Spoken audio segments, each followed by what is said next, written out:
Oh my God, do not do that. Do not let little kids do that. Wow. I think the only film that I've seen that was even worse as far as putting children in danger from animals was Safety with Animals, which was an amazingly irresponsible film for kids about how to interact with wild animals or with horses. Um, hmm. Anyways, I'm Skip Alzheimer. Welcome to the AV Geeks Lunchtime streaming show. We are taking a break from reading depressing headlines, and we're going to bury ourselves in a bunch of films about animals and other stuff. This is Mother Mac's Puppies Find a Happy Home. Find Happy Homes. This is an Emily Frith film. I think the title is clipped, but it's awesome nonetheless. This is where Mother Mac... Mother Mac has trained her 7 puppies to be well-behaved, brave little dogs.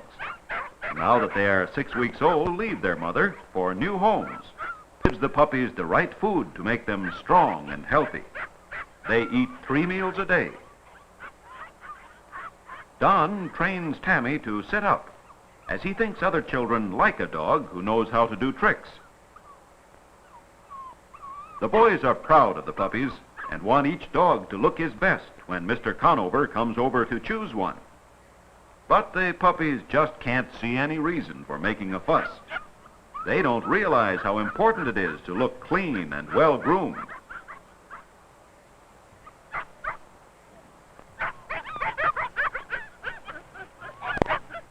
Now, Bobo, that's not a toothbrush, and it's not good to eat. Doug is patient but firm with the little dogs.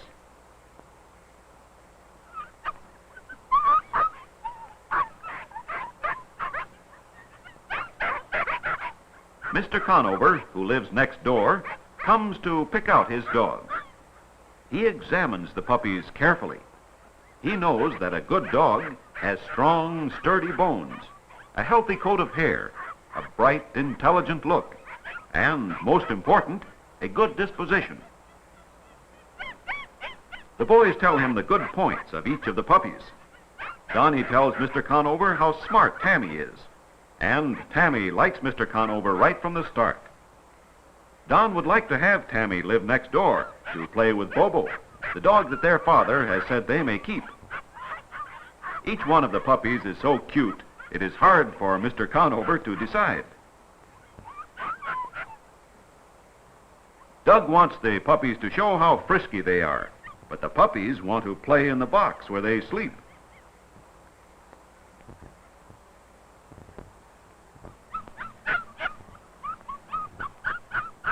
Doug keeps a blanket in their box because he knows it is important for puppies to have a warm to sleep.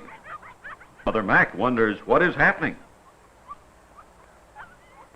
Tammy has won Mr. Conover's heart, and he takes Tammy home to live with him and Mrs. Conover and their cat, Anna. Mother Mac is worried.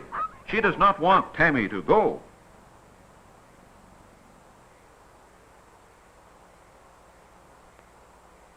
And Tammy is a little homesick at first. Donnie comforts the puppy.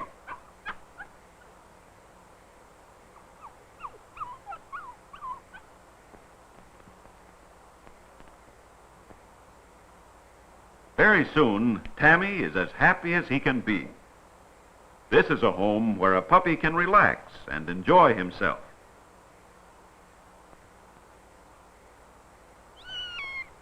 He makes friends with Anna the cat. Dogs and cats are often good friends when they get to know one another. Anna likes him and tries to mother the baby dog. Tammy is very contented in his new home with Anna and the Conovers to take care of him.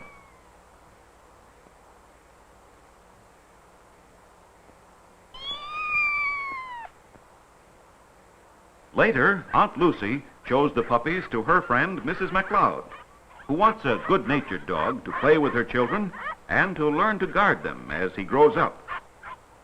Mark is too young to keep all the leashes of the 6 little puppies from getting tangled, especially when each puppy wants to go in a different direction.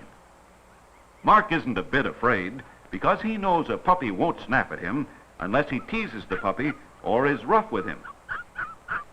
Mrs. McLeod teaches Mark to be gentle with the little dogs.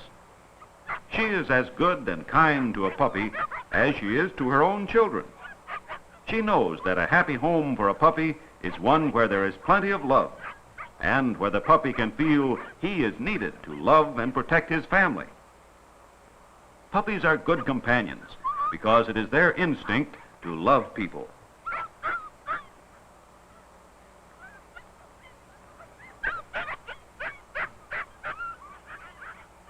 The puppy looks up at Mrs. McLeod as if to say, "I would like you to be my mistress. I will take good care of your babies." Paul has never seen so many puppies. Puppies are so friendly, he thinks it's fun to choose a dog. Mrs. McLeod takes her puppy in for dinner, a nice way to begin life in a new home. Mr. Tim comes to pick out a puppy for his grandson Moat. Don is a good salesman, and Mr. Tim chooses Rudy.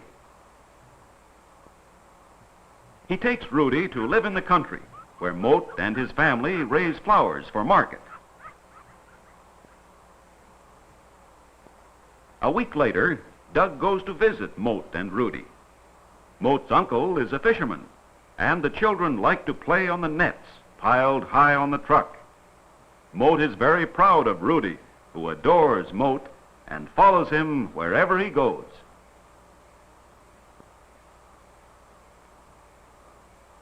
Moat enjoys taking care of his dog himself. Rudy always wags his tail and is grateful for everything Moat does for him.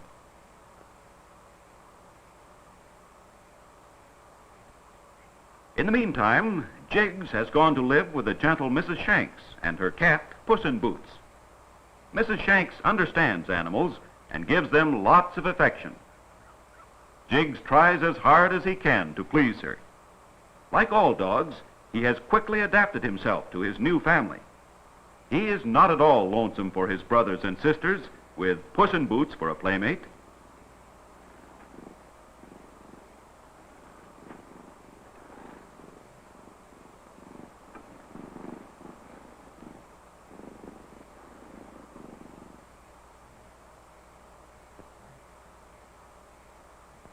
Mickey has a good home with the Bickers family. Mrs. Bickers tells the children a story. She is kind and teaches the children to be thoughtful with their new dog. Tony is old enough to know what a little dog likes. She is gentle with her new puppy, and Mickey is devoted to his mistress.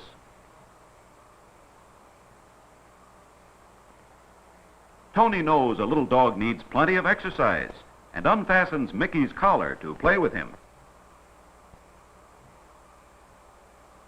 Mickey likes to romp with Tony. He would like to catch the ball. He runs and runs. But his little legs are so short, he soon gets tired and comes back to Mrs. Bickers. A puppy can't ask for a drink of water, so it must always be where he can get it. Such good care makes a happy home for Mickey.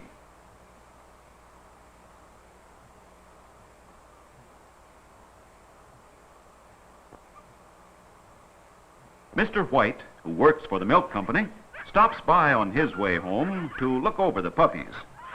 The boys like Mr. White and are anxious to have him take one of the puppies to live with him and his family. Mr. White knows the points of a good dog and feels the puppies to be sure that they are strong and husky. He looks carefully into their eager little faces. He would like a smart puppy because he wants to teach him tricks. Kilty seems to be just the right dog for Mr. White. But Mr. White thinks Bobo is a fine dog, too. However, he decides on Kilty and takes him to put him in the front of his truck.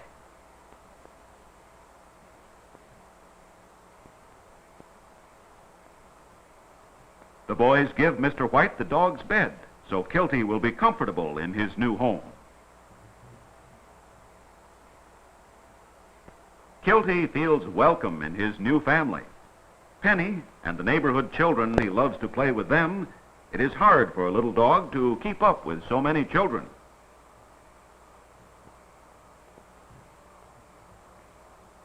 Penny is teaching the dog to sit up. Sometimes by being too rough with them, or by squeezing them too hard. Penny's mother reminds her to be gentle.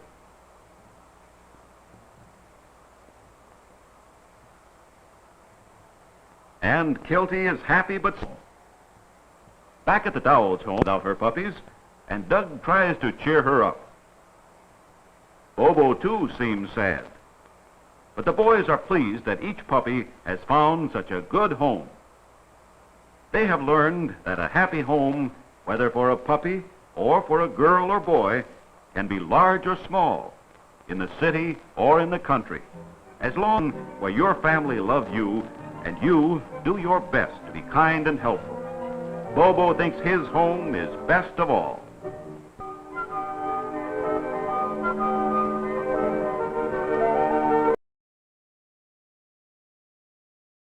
Ends. That's crazy. Yes, so we saw people of color in this film. And that's not normally a big deal, but it is a big deal because it was made in the 50s, and a lot of educational filmmakers weren't having people of color in their films unless it was about a country in Africa or somewhere else. So to show that in a kind of a suburban setting was pretty novel.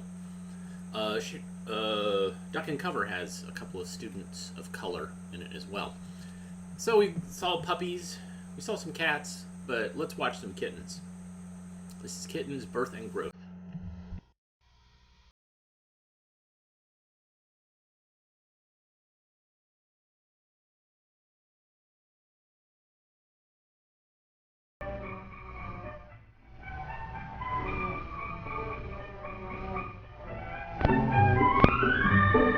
Robin and Billy are hurrying home from school for a very special reason.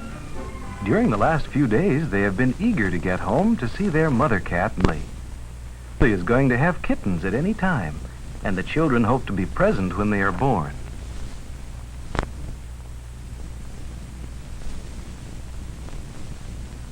The children ask their mother if anything has happened.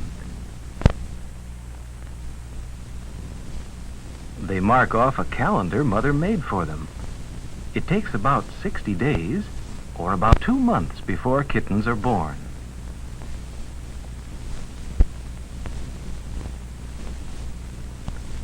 The children fold and place a soft blanket in a box for Millie.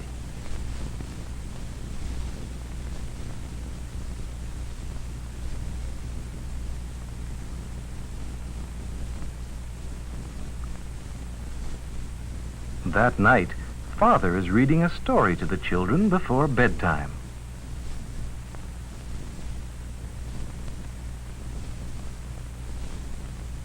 Millie has been restless all evening, but she has settled before the fire to enjoy its warmth and to be near the family.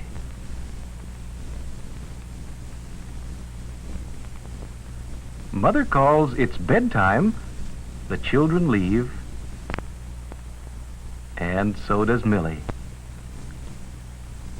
Come quickly, Millie is having a kitten. The children hurry. Whoops, Billy, the toothbrush. Hurry up. A white kitten has already been born. Millie is now having a black one.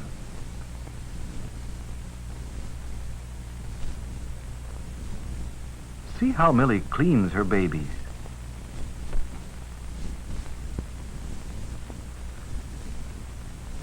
By the way Millie's sides move in and out, you know that another kitten will be born. As soon as a kitten is born, it can crawl.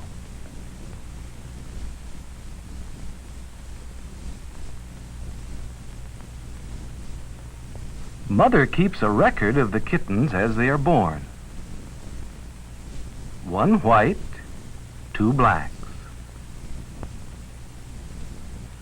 A little black one is already hunting for a place to nurse.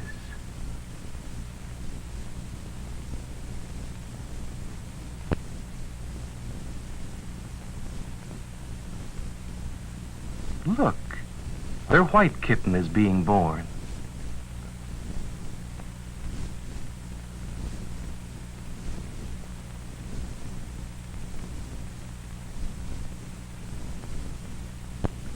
See how Millie cleans her kittens. 2 whites, 2 blacks, 4 kittens in all. Robin thinks funny. Billy says that like baby chicks he saw hatch.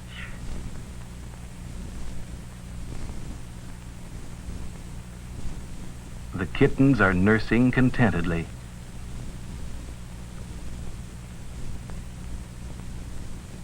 Since Millie's sides have stopped moving, they think she has had all her babies.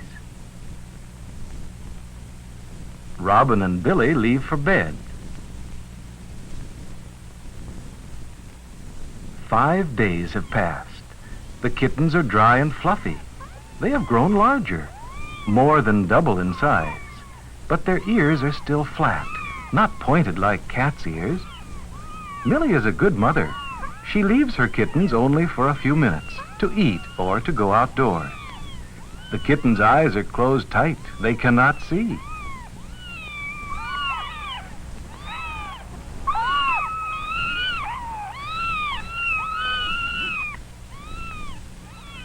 Millie comes when she hears them cry.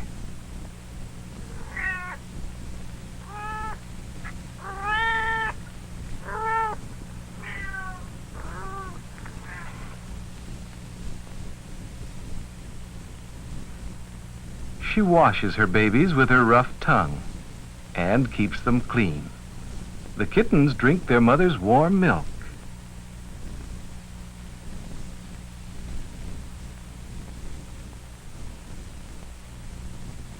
"10 days old today.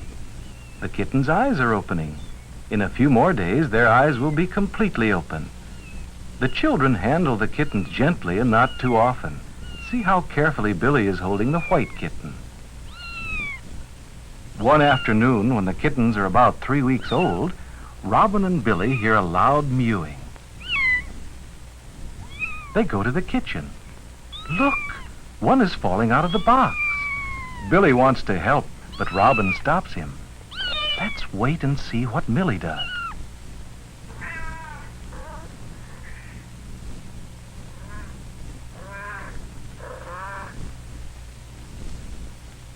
Millie lifts her kitten carefully by the back of the neck.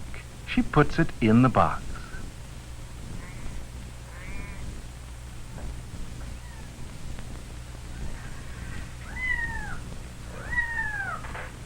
Robin says they need a larger carton. Mother brings a new box. The children are very wise. They use both hands to pick up the kittens. Only a mother cat knows just how to lift a little kitten by the back of the neck. When the kittens are 1 month old, the children take them out of doors on warm spring days. The kittens are curious about many things, the grass and the bugs, the string that swings. And most of all, they are curious about Mother's sewing box.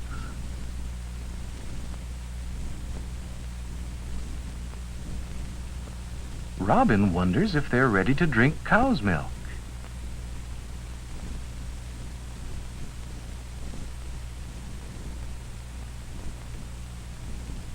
Not yet. During the warm spring days, the kittens play on the porch. They are curious about paper bags and shadows and strings and many other kinds of things. Millie watches her family play.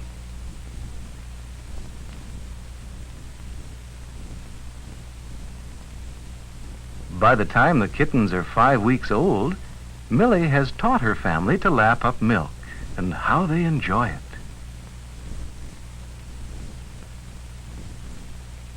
The little gray one doesn't want to stop.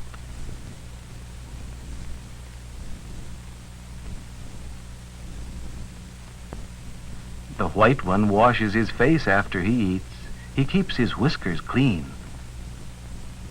The other white kitten finishes the milk and washes his face.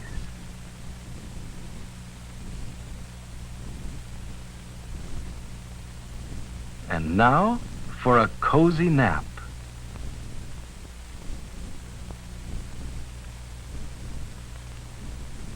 The kittens have watched Mother eat meat for many days. Finally, when their teeth are strong enough, the kittens begin to eat meat. It's good. Until this time, Millie has fed her babies and kept them clean. Now they can drink cow's milk and eat meat. They no longer need their mother's milk. This is called weaning. Now that the kittens are weaned, they must learn to use a sandbox. Mother pours sand into a small carton.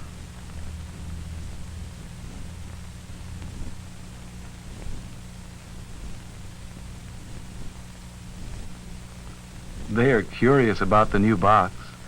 At first, the kittens think it is a plaything. How they romp and play. In a few days, they will learn to use it properly. Kittens are very neat and clean.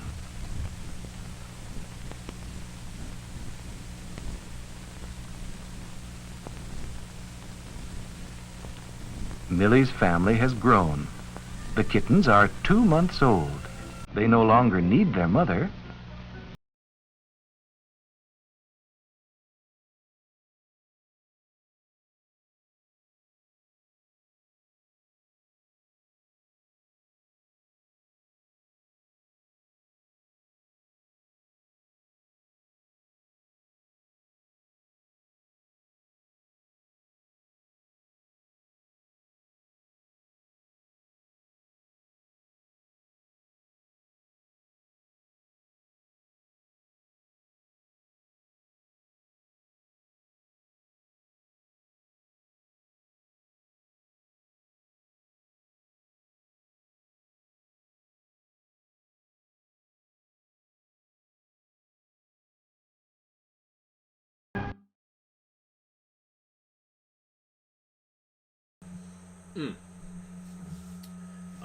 So no cow's milk. Bad idea. But, yeah, kittens being born. I have a film that talks about how to spur conversation about where babies come from, you should have your child watch kittens or puppies or some other animal being born so that they'll start asking questions, which I think is pretty great. Okay, so I had mentioned yesterday that I felt bad that I had not actually started because this February is Black History Month, and I have a lot of films that deal with that, Black history. And so I want to show some. So yesterday we showed some films about the Tuskegee Airmen, and today this is a short documentary about the photographer Gordon Parks, who, besides being an amazing photographer, also directed Shaft and a couple of other awesome films. So this is Weapons of Gordon Park. I am hoping that this will not get me in trouble. I'm not quite sure who made the film, but we'll see. We'll play it by ear. Hey, I haven't been banned in a while. Let's go for it. What's the worst that could happen? Enjoy.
We are standing silent in the safe quarter of this pale green gas chamber.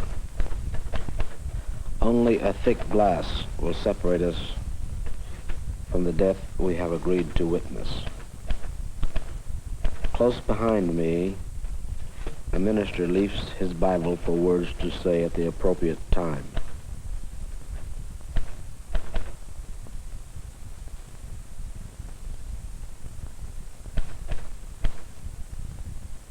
The quiet is heavy, and I damn myself for accepting the warden's invitation. But it's too late for that now. The doomed man is already coming, ashen and shaking. He's flanked by 3 beefy guards. Only the compassionate whispers of the minister stir the silence, that the saying of Jesus might be fulfilled, which he spake, signifying what death he should die. The prisoner observes us through tears, and for a curious moment his eyes seem to question our presence. 2 of the guards are leaving, but one lingers to adjust the stethoscope over the heart. There must be a precise moment of death to enter the record. The Lord is my shepherd, I shall not want. The guard is advising him, or warning him to inhale it quickly, to get it over with fast. And at last he sits alone, head bowed, thumbing the Bible, awaiting death. I must assume the reporter's obligation and remember the passage he finally selects.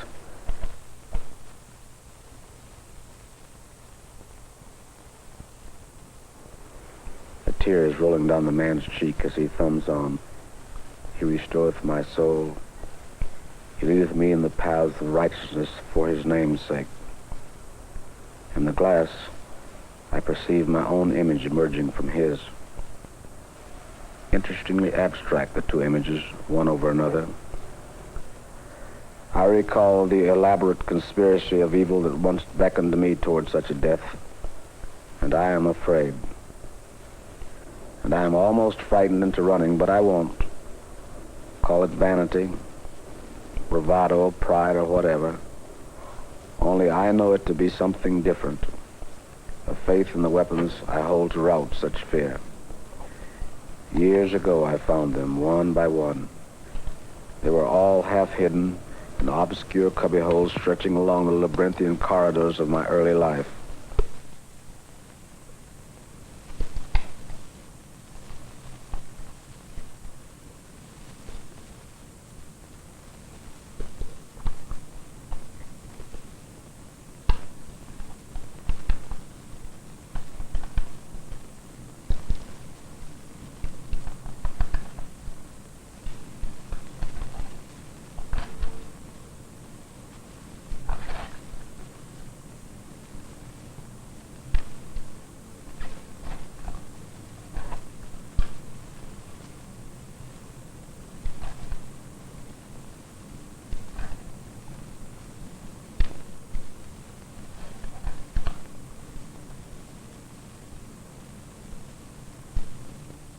The full meaning of my mother's death settled over me before they lowered her into the grave.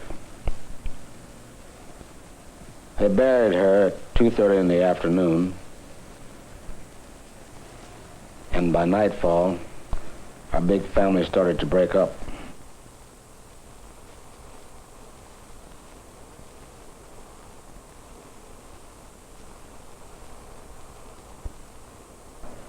Once there had been 15 of us kids, and I was the youngest.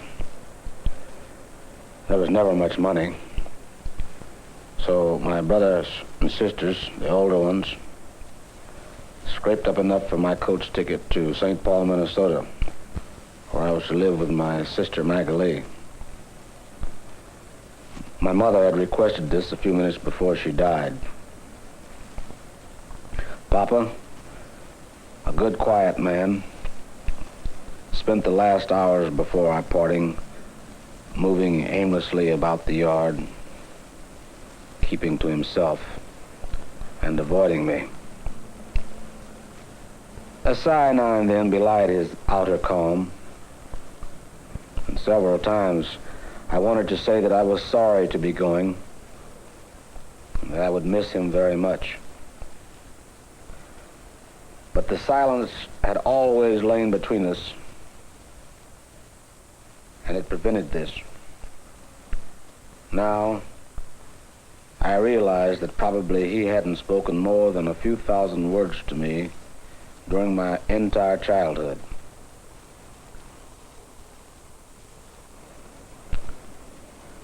Mama and Papa had filled us with love and a staunch Methodist religion. We were poor, though I didn't know it at the time. The rich soil surrounding our clapboard house had yielded the food for the family. And the love of this family had eased the burden of being black. But there were segregated schools and warnings to avoid white neighborhoods after dark. And I always had to sit in the peanut gallery, the Negro section, at the movies. We weren't allowed to drink a soda in the drugstore in town, and I was stoned and beaten and called nigger, black boy, darky, shine. And these indignities came so often, I began to accept them as normal. Now, at 16, I considered myself lucky to be alive, for 3 of my close friends had already died of senseless brutality. And I was lucky that I hadn't killed someone myself.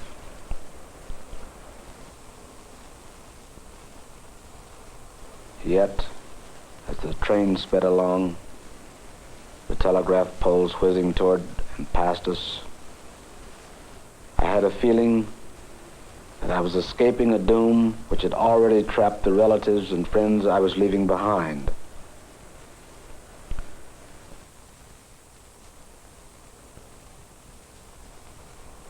For although I was departing from this beautiful land, it would be impossible ever to forget the fear, hatred, and violence that we Negroes had suffered upon it.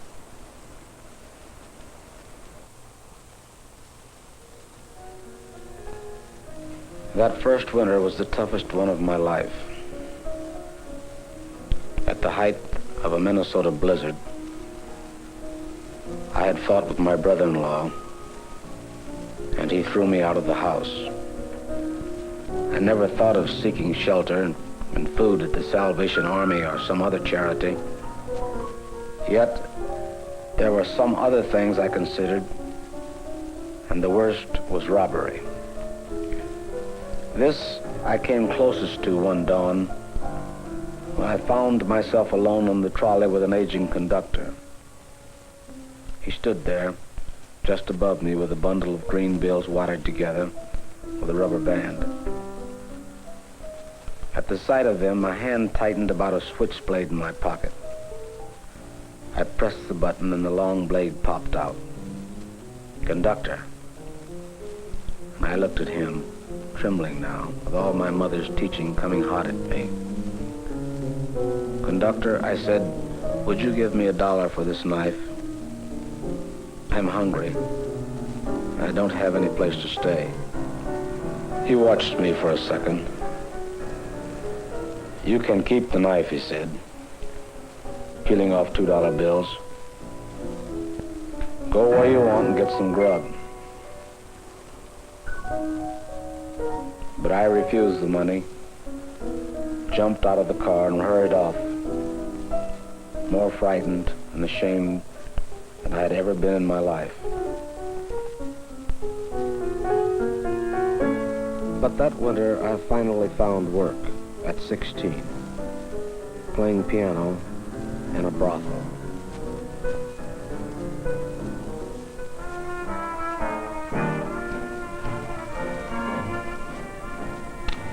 I came to New York for the first time in the early 30s, while the Great Depression was still over the land. I arrived with a white orchestra one wet, gloomy morning. But within 2 hours, the orchestra disbanded.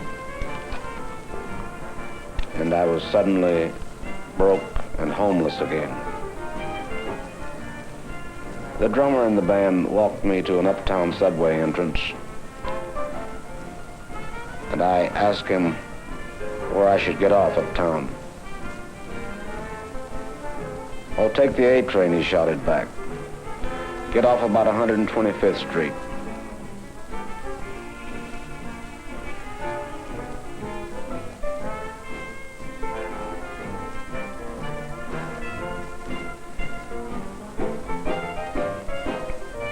This was Harlem, and at last I was a part of it, its people, its songs, and its words.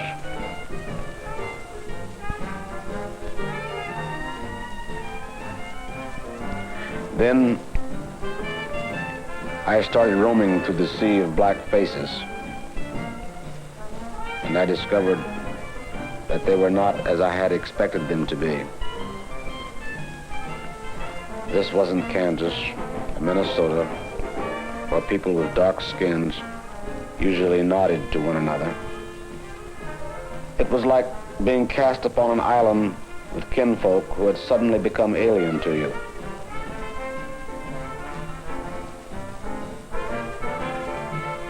Harlem was fully alive now, but a chill still hung in the air, and the stoops were filling with Negroes who stood warming in the sun. And their moods seemed as ugly as their clothing, and they looked as if all promise had died inside them.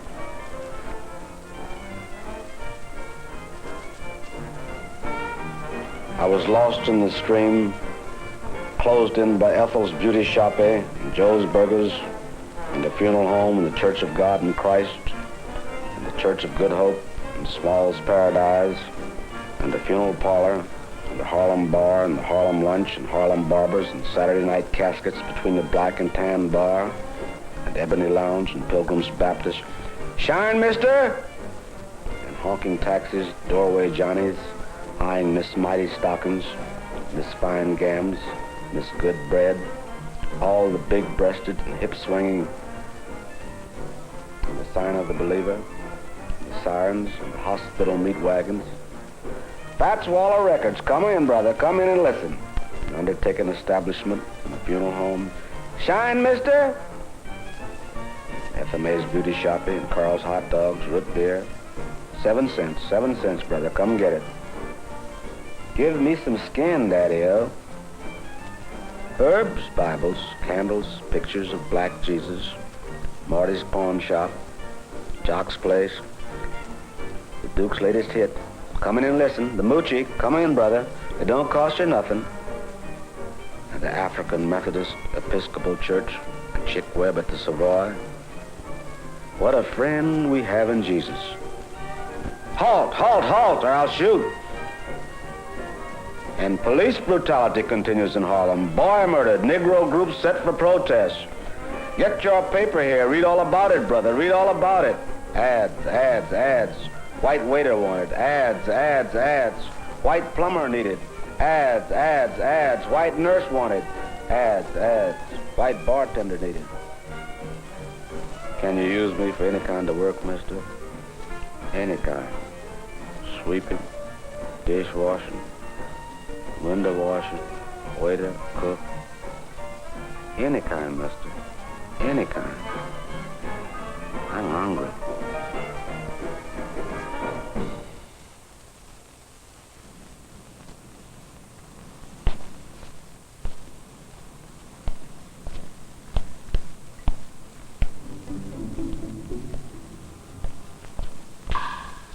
While I was photographing Red Jackson, the Harlem gang leader, he once described one of his gang's worst rumbles. "We've had a lot of fights that we called fun in our day," he said. "We had it one day when we had fellas coming at us from all directions. Zoom, zoom. So we all ran up to the bunch in front of us and let the guys in back of us chase us. We was grabbing garbage can tops and sticks and things and making a lot of noise and breaking out windows. ping-a-ling, ping-a-ling. That kind of got them scared, so they started firing at us. Pow, pam, pow, pam. We kept on firing too. Pam. A lot of glass was breaking, and that really made us sound vicious. Others finally quit it. We was really lucky that day. There was none of us got hurt.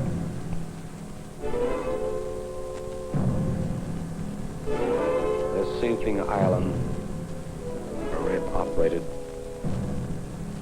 bred his longing, his loneliness, his brutal form of city courage.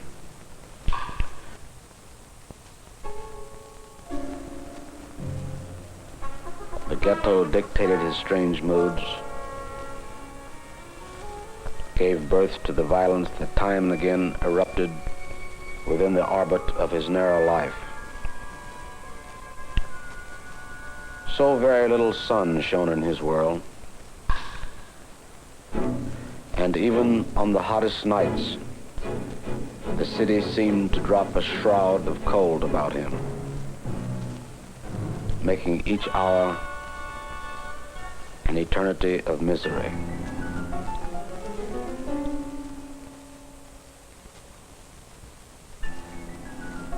Often, when my conscience allowed, I looked deeply into him and examined my own youth in the mirror of his existence.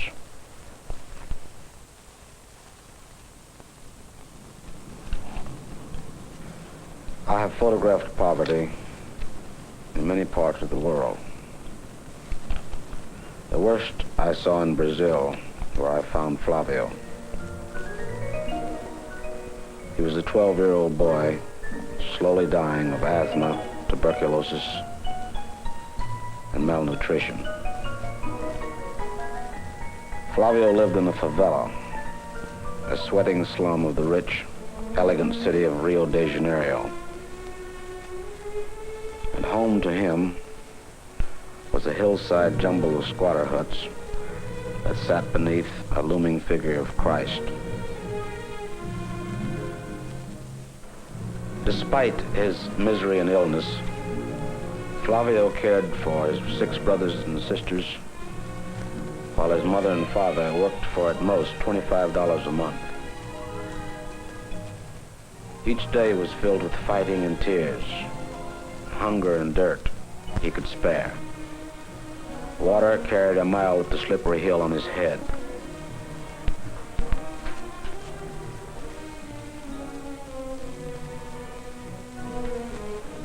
But humanity had all but forgotten him.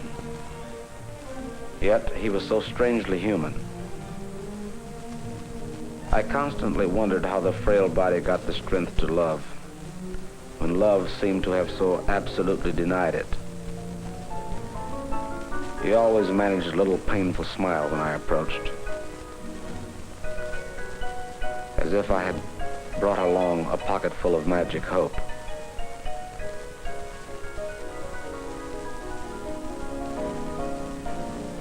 Young as he was, he knew that death outraced birth on every hill around him. Mama says only the lucky ones die young in the favela, he told me one day. And times without number, I saw the fathers impassively carrying the yet unembalmed lucky ones down the slopes. In Flavio's favela, tears were for those who died old. For it was they who knew the misfortune of long life on this hill of human waste and sorrow.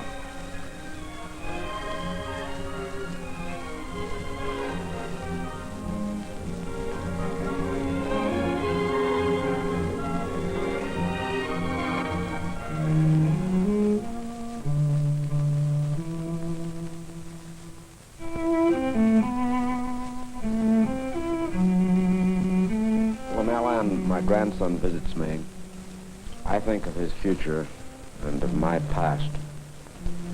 My mother had freed me from the curse of inferiority long before she died by not allowing me to take refuge in the excuse that I had been born black. Now, when I think back to my years as a railway waiter, flophouse porter and a piano player in a brothel at 16, I know what I don't want for my children are their children. And I can only hope that the weapons they choose will be tempered with love instead of hatred.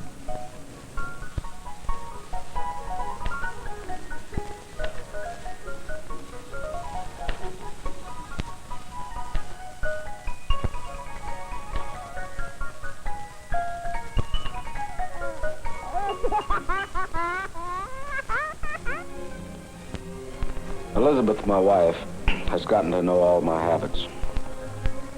She brings me tea late at night when I write. She reads and criticizes some of the passages from my old book and the present one. She knows the best way to awaken me in the morning is by playing classical music that I like.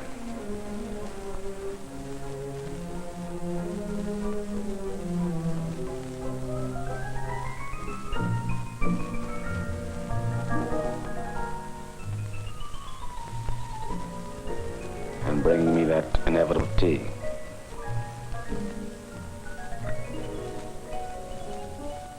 I composed a piano sonata that best describes my three children's personalities when each was 7 years old. Gordon, the eldest, is now a photographer. He was more complex and wandering as a child.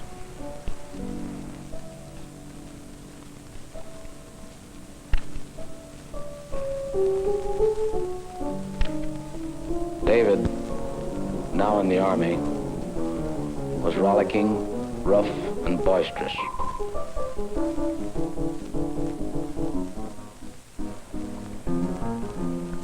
Tony, who was a gifted composer, was gentle but lively.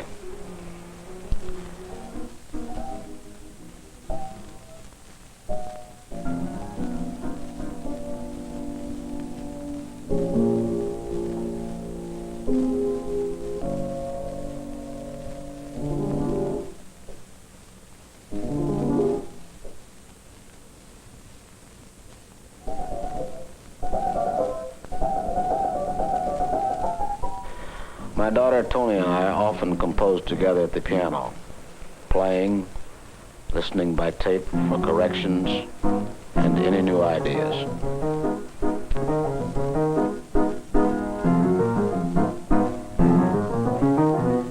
Is that a D sharp or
Now, when I look back to the early years of hardship and hunger, I know how fortunate I was to have had a choice of weapons.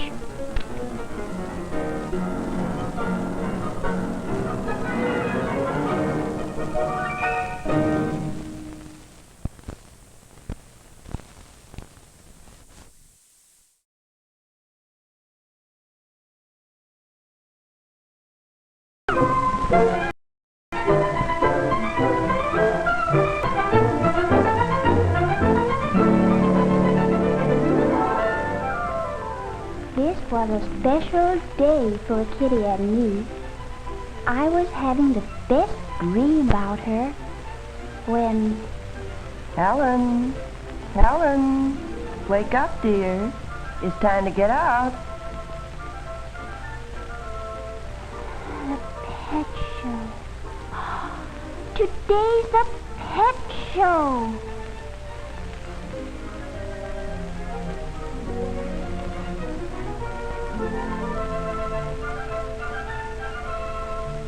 Here, kitty, kitty. Here, kitty. Here, kitty, kitty. Here, kitty. Mommy, have you seen Kitty? No, I haven't. Well, I might have known. Come on, Sleepy. You're going to school with me today. You're going to be in a pet show. If you look clean and healthy, you might win a prize. Now, Kitty, stay right there. We're going to have fun washing together. That's a good kitty. First your face, and be sure to get in all the corners. See how much soap I use on my washcloth? Plenty of it. Now watch me. Good girl. Now your neck and chest. Make that spot fluffy and white.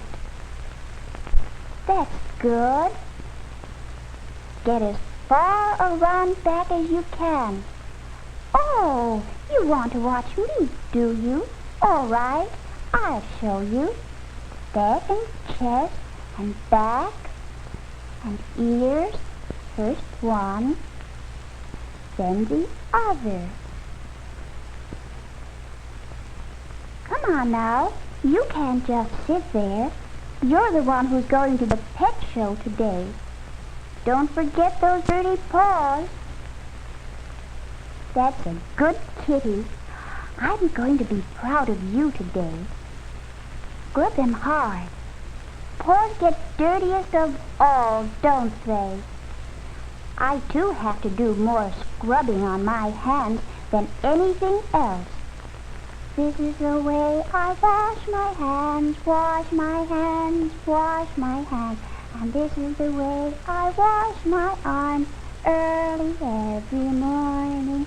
Yes, this is the way we wash our arms, wash our arms.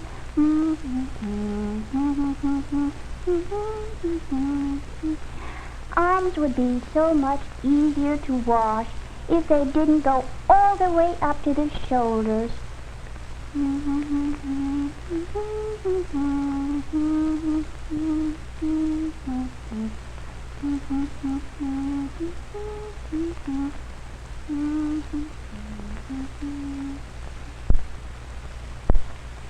Now go ahead and do your other two paws while I brush my teeth. I use plenty of paste. And I wet my brush. Then up and down, down and up and down is a way to brush. Then rinse my mouth. That's what I do.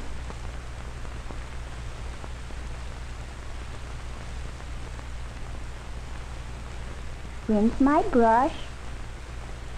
That's what I do. Then I rinse the glass, and I'm all through. Now, Let's have a look at your teeth. Kitty, you're so lucky. Did you see how much brushing I have to do to keep my teeth clean? It takes a lot of brushing to keep my hair shiny, too. I brush and brush my hair many strokes every day. And Mother washes my hair every week so it will be shiny and strong just like Kitty's. I have to comb my hair many times during the day to keep it looking neat. Sometimes I wish I were a cat so I wouldn't have to do so much brushing and combing. Kitty is waiting for her breakfast. I know she's hungry, so I dress myself in a hurry. While Mother puts my breakfast on the table, I give Kitty hers.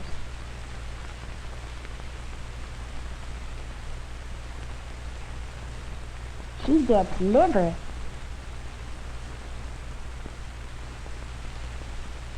And a big pan of milk.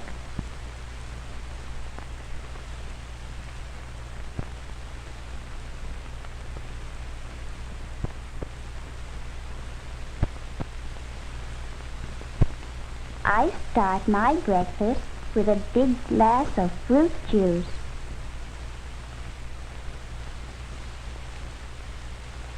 A bowl of cereal and a glass of milk.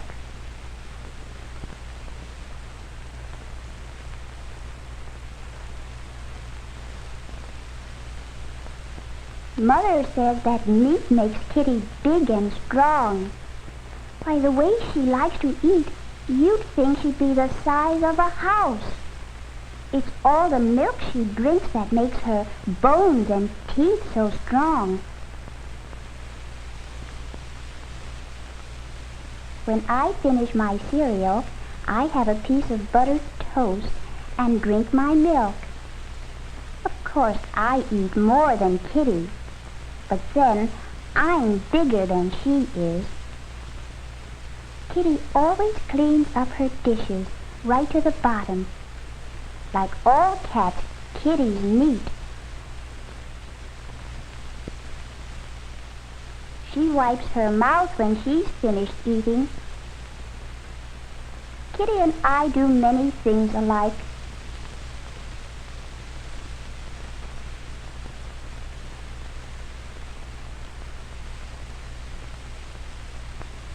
Mother lets me take my own dishes off the table. I put them in the kitchen. And then Kitty and I are ready for school. In you go. That's right.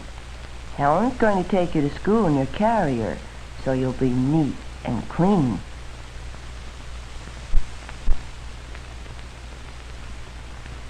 You're such a lovely kitty. I know all the children will like you. Let's button up today, dear. It's windy out.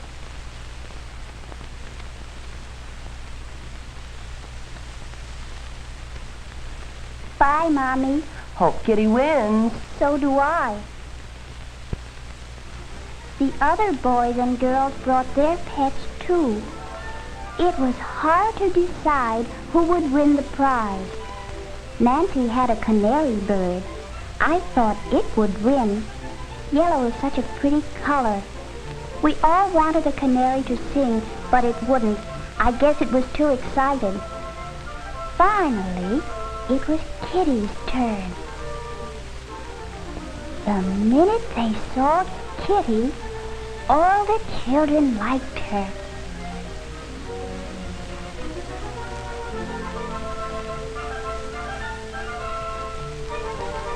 Her face and her whites and her paws and everything was so shiny and scrubbed so clean. Everybody wanted to pet her. And healthy looking, well, she certainly eats enough good food to be healthy.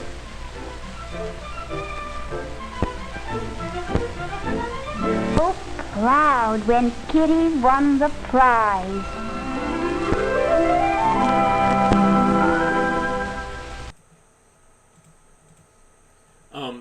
I ran a little long, but I wanted to cloyingly sweeten the show with a film about Kitty and how a little girl brought the cat to school. Horrible idea. Again, we started the show with saying kids do not do that, and we end the show with kids do not do that.